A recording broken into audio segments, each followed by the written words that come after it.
2024년 5월 12일 베이사이드 장로교회 순모임 교제 제71과 성소를 기쁘게 하는 한신의 시편 46편 4절에서 7절까지 말씀. 한 시내가 있어 나뉘어 흘러 하나님의 성 곧 지존하신 이의 성소를 기쁘게 하도다. 하나님이 그 성 중에 계심에 성이 흔들리지 아니할 것이라. 새벽에 하나님이 도우시리로다. 뭇나라가 떠들며 왕국이 흔들렸더니 그가 소리를 내심에 땅이 녹았도다. 만군의 여호와께서 우리와 함께 하시니 야곱의 하나님은 우리의 피난처시로다. 셀라. 아멘. 제1번.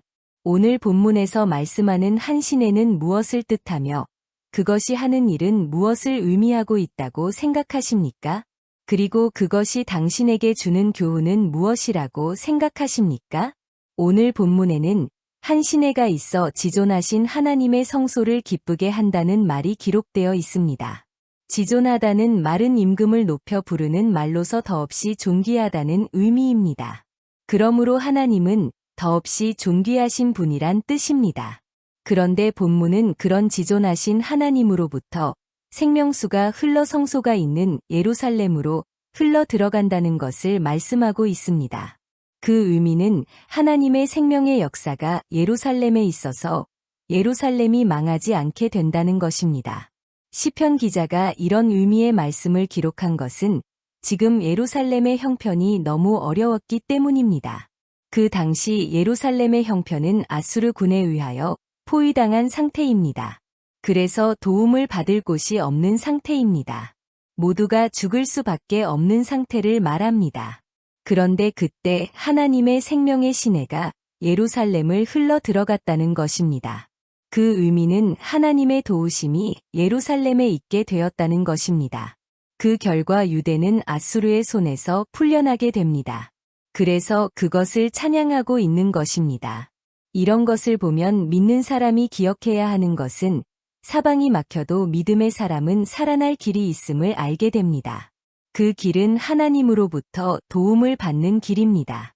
이런 이유로 믿는 사람에게는 지도의 사방이 표시가 바뀌어야 한다고 생각합니다. 그 이유는 우리 기독교인들에게는 사방이 막혀도 또 하나의 길이 있기 때문입니다.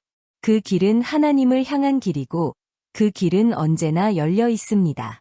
누구든지 사방이 막혀도 하늘의 길이 열려 있다는 것을 알고 하나님을 향하여 부르짖는다면 문제가 해결되는 것을 보게 될 줄로 믿습니다. 그 다음으로 오늘 본문에는 우리가 하나님을 향하여 도움을 구할 때에 일어나는 일을 말씀하고 있습니다. 5절 말씀입니다. 하나님이 그 성 중에 계심에 성이 흔들리지 아니할 것이라. 새벽에 하나님이 도우시리로다. 이 말씀의 의미는 첫째로는 우리가 하나님의 도움을 구할 때 하나님이 우리와 함께 하신다는 것입니다. 그래서 성이 흔들리지 않을 것이라는 것입니다. 우리 성도님들은 이것을 잊지 말아야 하겠습니다. 우리가 기도할 때에 하나님은 우리를 도우시려고 함께 하십니다. 물론 하나님은 어디나 계십니다. 그러나 우리가 도움을 요청하실 때 특별히 우리와 함께 하십니다. 그리고 우리의 문제에 간섭하십니다. 그래서 우리의 가정과 우리가 사는 도시를 지켜주십니다. 그리고 5절의 말씀의 의미는 하나님이 아주 신속히 우리의 기도에 응답하신다는 것을 말씀하고 있습니다. 5절은 시편 기자가 기도할 때 하나님이 새벽에 도우신다고 하였습니다. 새벽은 하루 중 아주 이른 시간을 말합니다. 그러므로 우리가 구할 때 하나님은 아주 빠르게 응답하신다는 것을 말해주고 있습니다. 물론 우리는 기도할 때 하나님이 너무 늦게 응답하시는 경우를 보게 됩니다.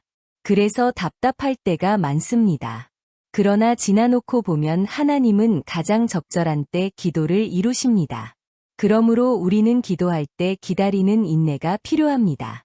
그 증거로 하나님은 애굽을 벗어나서 광야로 들어가는 이스라엘을 쫓아오는 애굽의 군사들을 그 즉시에서 물리치지 않으셨습니다. 그래서 애굽의 군사는 홍해를 건너려고 하는 이스라엘 백성들의 코앞까지 따라옵니다. 그때 이스라엘은 너무나 두려운 나머지 모세와 하나님을 원망합니다. 이렇게 광야에서 죽게 한다고요? 그러나 그때 모세의 기도를 들으시고 하나님은 홍해를 여셨습니다. 그리고 하나님은 이스라엘이 홍해를 건너는 동안 불기둥으로서 애굽의 군사를 막으셨습니다. 그리고 이스라엘 백성이 홍해를 다 건너려고 하는 무렵에 불기둥을 치웁니다. 그래서 애굽인들이 홍해에 난 길을 통하여 다시 따라옵니다. 그때 이스라엘은 또 두려운 마음으로 조바심을 갖습니다. 그러나 이스라엘 백성들이 홍해를 다 건넌 순간에 벽같이 세워졌던 바닷물을 무너뜨려 애굽 군사들 위에 넘치게 합니다. 그래서 애굽 군사들은 홍해에 잠겨 죽게 됩니다. 이러한 것을 보면 하나님은 하나님을 거역하고 하나님의 백성을 죽이려고 달려드는 애굽의 군사들을 제거하기 위하여 적절한 시간을 기다리셨다는 것을 알게 됩니다. 그리고 하나님은 아무 무기가 없는 이스라엘에게 홍해에 쓸려 내려온 애굽 군사들의 무기를 주어 갖게 하셨습니다. 그래서 이스라엘은 그 당시 최첨단 무기를 갖게 됩니다. 그리고 그것을 가나안을 정복할 때 쓰게 하셨습니다. 이런 내용을 보면 하나님은 우리의 기도를 응답하시되 아주 적절하게 응답하신다는 것을 알게 됩니다.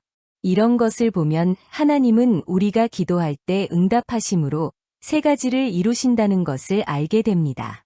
그 첫째는 우리의 믿음을 하나님께 강하게 갖게 하시는 것입니다. 두 번째는 우리가 기도할 때 우리의 문제를 적절한 시간에 해결하시는 것입니다. 그래서 완벽히 문제가 사라지게 하십니다. 그리고 그 다음으로 우리가 기도할 때 이루시는 것은 우리의 필요를 공급하시는 것입니다. 그러므로 우리는 기도하며 인내를 가져야 하겠습니다. 특별히 오늘 본문 6절을 보면 하나님의 응답은 점진적이 아니고 갑자기 오는 경우가 있음을 보게 됩니다. 뭇나라가 떠들며 왕국이 흔들렸더니 그가 소리를 내심에 땅이 녹았도다. 이것은 아수르가 쳐들어옴으로 온 세계가 떠들썩하였다는 것과 자신의 나라가 흔들릴 정도로 두려움에 빠지게 된 것을 말하고 있습니다. 그러나 하나님이 한 번 손을 쓰시니 모든 것이 눈이 녹듯이 사라져 버리게 된 것입니다. 그것은 역사적으로 히스기야의 기도를 들으신 하나님이 한밤중에 여호와의 사자 하나를 보내사 아수르군 18만 5천 명을 멸망시킨 일을 언급하고 있습니다. 그러므로 우리는 이러한 일을 보면서 우리의 기도가 점진적으로 이루어지지 않아도 여전히 하나님은 우리의 기도를 들으시고 적절한 시간에 한 번에 이루실 수 있다는 것을 믿고 인내하며 기도해야 할 것입니다. 결론적으로 오늘 본문 7절은 이렇게 응답하시는 하나님이 계심으로 우리는 하나님을 피난처로 삼아야 한다고 말씀하고 있습니다. 그 뜻은 언제나 문제가 생기고 어려운 일이 생기면 제일 먼저 하나님께 기도로 피함으로 피난처에 들어갈 수 있음을 말하고 있습니다.